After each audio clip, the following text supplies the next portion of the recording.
Good morning. পরীক্ষা প্রস্তুতি YouTube চ্যানেলে তোমাদের সকলকে আরেকবার সুস্বাগতম। ডব্লিউপিএসআই কেপিএসআই সামনে মেন্স পরীক্ষা রয়েছে, তার জন্য যারা প্রস্তুতি নিচ্ছ, আজকে আলোচনা করব সেটা হচ্ছে বাংলা বিষয়টা আলোচনা করব, এবং সেই সাথে একটা প্রতিবেদন কিভাবে ভালো মানের একটা প্রতিবেদন লিখতে হয় এবং একটা ভালো স্কোর পাওয়া যাবে সেটাই তোমাদের সাথে আলোচনা করব। তো বাংলাতে এমনিতেও দেখো যে 50 নম্বর থাকবে, 1 ঘন্টা সময় থাকবে। এখানে সময় নিয়ে কোনো সমস্যা তৈরি হবে না, যথেষ্ট সময় পাওয়া যাবে। কতগুলি রিপোর্ট রাইটিং থাকবে? রিপোর্ট রাইটিং 2021 সাল পর্যন্ত যে মেন পরীক্ষা হয়েছিল তখন দুটো 15 নম্বরের করতে হতো, 15 30, আর বঙ্গানুবাদ একটা 20 নম্বর করতে হতো। কিন্তু ইদানিং এখন একটাই 30 নম্বরের রিপোর্ট রাইটিং আসছে আর 20 নম্বরের একটা বঙ্গানুবাদ থাকছে। এবার এটা প্যাটার্নটা চেঞ্জ হতেও পারে, নাও হতে পারে, দুটো করতে হতে পারে, বা একটাই 30 নম্বরে থাকতে পারে, তবে একটাই 30 নম্বরের থাকার সম্ভাবনা বেশি। তো এই রিপোর্ট রাইটিং এর ক্ষেত্রে আর একটা জিনিস বলি যে বাংলা একটা ভীষণ ভাইটাল সাবজেক্ট, ভীষণ গুরুত্বপূর্ণ, মেরিট লিস্ট তৈরি করার জন্য বাংলা এই বিষয়টার চরম গুরুত্ব রয়েছে। কেন? তার কারণ হচ্ছে কোনো ক্যান্ডিডেট 45 পর্যন্ত, এর আগের বারের হাইয়েস্ট কেপিএসআই পাওয়া আমার কাছ থেকেই বাংলায় পেয়েছে 45। আমার কাছ থেকে বলবো যে আমার ব্যাচের ফের স্টুডেন্ট 45 পেয়েছিল হাইয়েস্ট। ডব্লিউপিএস এরকম 43 44ও অনেক ছিল, 40 38 এরকম প্রচুর মার্কস ছিল। আবার এমন অনেক ক্যান্ডিডেট আছে যারা কিন্তু 24 25 বাংলায় পায়। তাহলে এই যে 45, আমি 45 বাদ দিলাম, কেউ যদি 40 পায়, যদি কেউ 25 পায়, যে 15 নম্বর, এই জিনিসটা মেকআপ করা খুবই কঠিন এবং অতটাই সহজ নয়। লিটারেচার সাবজেক্টটা বাংলা বা ইংরেজি হোক, ওটাকে আয়ত্তে আনা অতটা সহজও নয়। বা বাংলা অনেকে হালকা ভাবে নেয় যে ও লিখে দিয়ে চলে আসবে, কিছু একটা লিখে দিয়ে আসলেই মার্কস পাবে না, এটা মনে রাখতে হবে। তো দেখো যে বাংলা যে প্রতিবেদন লিখতে হবে, সাধারণত কিরকম ধরনের টপিক তোমাকে দেবে পরীক্ষায়। যেহেতু এটা গ্র্যাজুয়েট লেভেলের পরীক্ষা, তাই ডব্লিউবিসিএস স্ট্যান্ডার্ডের বা মিসলেনিয়াস স্ট্যান্ডার্ডের যেমন আসে সেরকমও আসার সম্ভাবনা, তবে তুলনামূলক ওখান থেকে একটু সহজ টপিক হতে পারে, হয়। তবে ডব্লিউবিপিএস এর ক্ষেত্রে একবার বাংলাতে খুব সহজ টপিকে দিয়ে দিয়েছিল যে ট্রেন অ্যাক্সিডেন্ট, যেটা ডেইলি নিউজ পেপার টাইপের থাকে, মাধ্যমিক লেভেলের মতো টপিক, তবুও ওটা দিয়ে দেওয়া হয়েছিল। কিন্তু নর্মালি অন্যান্য বছর যদি দেখা যায়, যেমন এর আগেবার জল সংকট নিয়ে লিখতে দেওয়া হয়েছিল, একবার সেভ লাইফ, পরিবেশ দূষণ, এরকম ধরনের টপিক নিয়ে লিখতে দেওয়া হয়। অর্থাৎ যেগুলো সামাজিক সমস্যামূলক বা পরিবেশ সমস্যামূলক, সেই রকম ধরনের টপিক লিখতে দেওয়া হয়। যদিও এখানে দৈনিক সংবাদপত্রে প্রকাশের জন্য বলেও টপিকগুলো উল্লেখ করা হয়, কিন্তু আদতে এই যে টপিকগুলো দেওয়া হয় সাধারণত, সেইগুলোকে খসড়া প্রতিবেদন বা সম্পাদকীয় প্রতিবেদনই বলতে পারো। অর্থাৎ একটা এসে আমরা একটা প্রবন্ধ যেভাবে লিখি, ঠিক আছে, সেইভাবেই লেখা হয়, কিন্তু তাও জোর জবরদস্তি করে পুলিশ কি বলে দেয় যে দৈনিক সংবাদপত্রে প্রকাশের জন্য বলেই উল্লেখ করে দেয়। তাই একটা তোমাদের ডেমো দেখাচ্ছি যে এবারের জন্য ইম্পর্টেন্ট রয়েছে বেশ কিছু টপিক, যেমন বিশ্ব উষ্ণায়ন, তারপর ড্রাগ অ্যাডিকশন বা মাদক বিরোধী প্রচার অভিযান, তারপর প্লাস্টিক দূষণ, প্লাস্টিক নিয়ে হয়তো আসার সম্ভাবনা রয়েছে, তারপরে বিজ্ঞাপন, এরকম ধরনের বেশ কিছু টপিক আছে, সেইগুলো তোমরা করতে পারো, অবশ্যই কমন পেয়ে যাবে। যারা পেড স্টুডেন্ট আছো বা যারা মনে করছে এখনো যে পরীক্ষা প্রস্তুতিতে অ্যাডমিশন নেবে, তোমরা 7797474774 এই নম্বরে হোয়াটসঅ্যাপে কন্ট্যাক্ট করে নিতে পারো। এখানে সমস্ত কিছু নোটস এবং লাইভ ক্লাস পেয়ে যাবে। তো বিশ্ব উষ্ণায়ন নিয়ে তোমাকে যদি লিখতে বলা হয়, প্রথম পয়েন্ট এটাই থাকবে যে হোয়াট ইজ গ্লোবাল ওয়ার্মিং বা বিশ্ব উষ্ণায়ন কি। এরপর এরকম থাকতে পারে যে পয়েন্ট, যে বিশ্ব উষ্ণায়ন কি কারণের জন্য হয়, বা সূচনা বা পটভূমিকা বলতে পারে একটা পয়েন্ট, যে কিভাবে শুরু হয় বা কবে থেকে উপলব্ধি করা হয় বিশ্ব উষ্ণায়ন সম্পর্কে, এর কারণ, তারপর ক্ষতিকর প্রভাব, পরিবেশের উপরে প্রভাব, এর প্রতিকারের উপায়, এরকম করে পয়েন্ট তোমাকে বলে দেবে, বা না বললে পরে এই পয়েন্টগুলোকে তুলে ধরা উচিত। তো দেখো যে উপরে প্রথমে একটা টাইটেল বা শিরোনাম দিতে হবে, যে বিশ্ব উষ্ণায়ন পৃথিবীর কাছে শেষ মৃত্যু বাক্য। বিশ্ব উষ্ণায়ন পৃথিবীর কাছে হাইফেন দিতে পারো এখানে, বিশ্ব উষ্ণায়ন পৃথিবীর কাছে শেষ মৃত্যু বাক্য। এবার নিজস্ব সংবাদদাতা যেটা লিখেছি, এটা না লিখলেও চলে, কারণ এরকম ধরনের টপিকে নিজস্ব সংবাদদাতা লেখে না। এবার জায়গার পরিবর্তে যেহেতু XYZ এরকম ব্যবহার করতে বলে বাংলা প্রতিবেদন ক্ষেত্রে, তাই ক খ গ ব্যবহার করতে পারো, ঠিক আছে। ক খ গ দিয়েছি, 6 জুন লিখেছি 2024। এবার এই 6 জুন তারিখ যেটা দিয়েছি, কারণ এই রকম টপিকে যে তোমাকে কোথায় হয়েছে, জায়গার নাম বা এই সমস্ত তারিখ টারিখ বলা থাকে না, তো সেই কারণের জন্য যেদিনকে সাধারণত এক্সাম দিচ্ছ সেদিনকারই ডেট দেবে এগুলোর ক্ষেত্রে। তো আমি বিশ্ব পরিবেশ দিবস 5ই জুন সেই দিনকে এই বিষয়ে অ্যাওয়ারনেস দেওয়া হয়েছে, এরকম ভাবে টেনেছি বলে 6 তারিখে ডেট দিয়েছি। কেউ যদি ওরকম ভাবে না টানো তাও অসুবিধা নেই, যেদিনকে এক্সাম দিচ্ছ সেই দিনকার ডেট হিসাবে লিখলেও হবে। তো দেখো যে বিশ্ব উষ্ণায়ন হলো পৃথিবীর গড় তাপমাত্রা বৃদ্ধি, যা সারা পৃথিবীর কাছে শেষ মৃত্যু বাক্য। বিশ্ব উষ্ণায়ন হলো কি? পৃথিবীর গড় তাপমাত্রা বৃদ্ধি, যা সারা পৃথিবীর কাছে শেষ মৃত্যু বাক্য। 130টি দেশের 250 জন বিজ্ঞানী একটি বিস্ফোরক প্রতিবেদনে এমনটি দাবি করেছেন। 1850 সাল থেকে শিল্প বিপ্লবের সূচনা থেকেই পৃথিবীর গড় তাপমাত্রা বৃদ্ধি পেতে থাকে।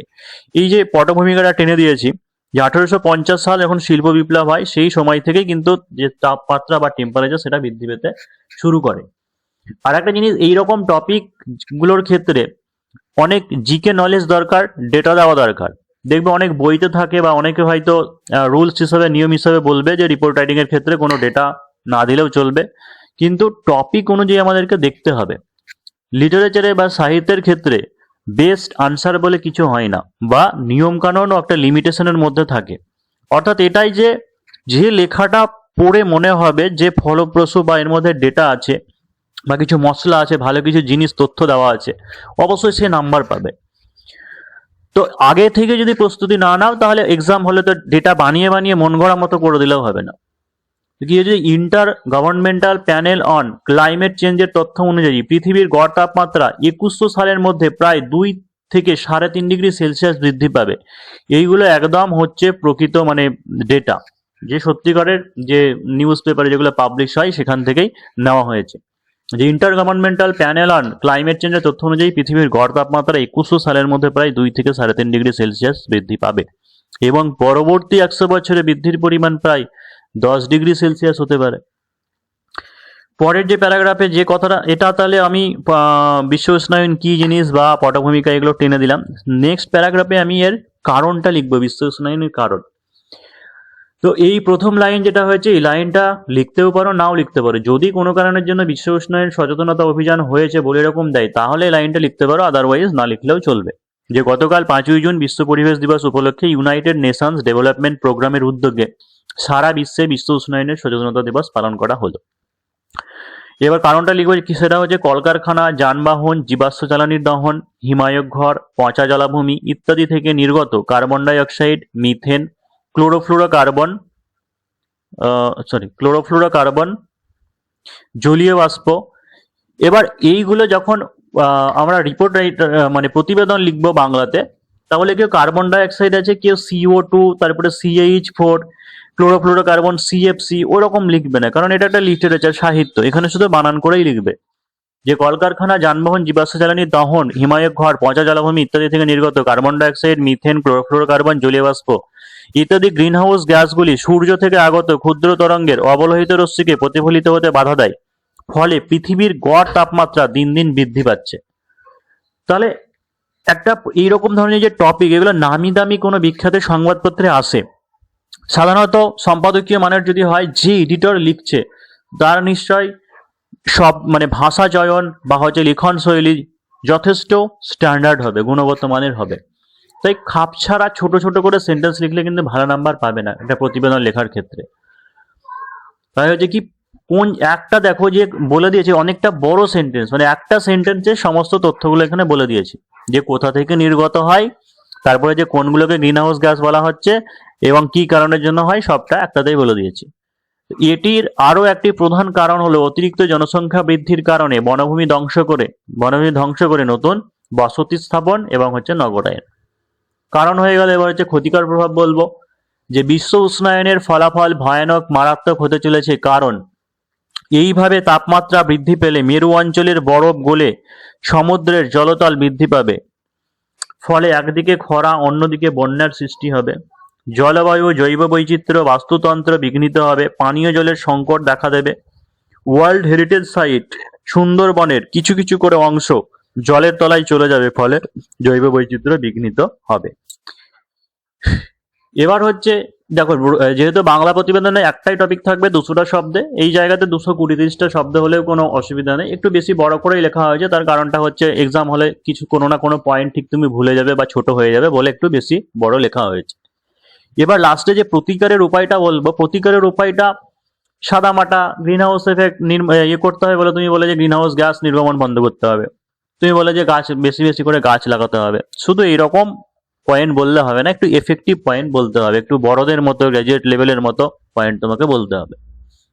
সেটা কি, যে পৃথিবীর মোট গ্রিন হাউস গ্যাস নির্গমনের 50% দায়ী হলো চীন, ইউরোপিয়ান ইউনিয়ন এবং আমেরিকা, যেখানে নিচের সারির অনুন্নত 100টি দেশ গ্রিন হাউস গ্যাস নির্গমনের জন্য দায়ী মাত্র 5%। তাহলে কি হচ্ছে যে পৃথিবীর মোট গ্রিন হাউস গ্যাস নির্গমনের 50%, মানে প্রথম সারির যারা দেশ আছে, এই তিনটে দেশ চীন, ইউরোপিয়ান ইউনিয়ন, আমেরিকা, ঠিক আছে, এরাই বেশি হচ্ছে দায়ী, যেখানে নিচের 100টি দেশ মাত্র 5% দায়ী। তাহলে এদেরকে আগে কমাতে হবে। যে 1972 সালে স্টকহোম সম্মেলন, 1992 সালে বসুন্ধরা সম্মেলন, পরে জাপানের কিয়োটো শহরে কিয়োটো প্রোটোকল ইত্যাদি পরিবেশ সম্মেলনে গ্রিন হাউস গ্যাস কমাতে চুক্তি স্বাক্ষরিত হয়, কিন্তু আশানুরূপ ফলাফল পাওয়া যায়নি। সম্প্রতি 2015 সালে প্যারিস চুক্তি সম্মেলনে America, Japan, Canada, Germany, Mexico সহ মোট 189টি দেশ প্রত্যক্ষ বা পরোক্ষভাবে গ্রিনহাউস গ্যাস কমিয়ে বিশ্ব উষ্ণায়নকে মোকাবেলা করতে চুক্তিবদ্ধ হয়েছে। তো এই হচ্ছে আনসারটা। এরকম ভাবে অন্য বাকি, বিশেষ করে আরো যেটা বললাম তোমাদের এবার জন্য, প্লাস্টিক বা হচ্ছে মাদক বিরোধী প্রচার অভিযান, মানে ড্রাগ অ্যাডিকশন, তারপরে বায়ু দূষণ বা হচ্ছে শব্দ দূষণ, এরকম বেশ ধরনের টপিক গুরুত্বপূর্ণ রয়েছে, সেগুলো তোমাদেরকে করতে হবে।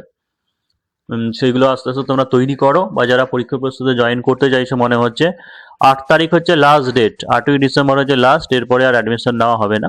7797427474 এই নম্বরে হোয়াটসঅ্যাপে কন্ট্যাক্ট করে নিতে পারো।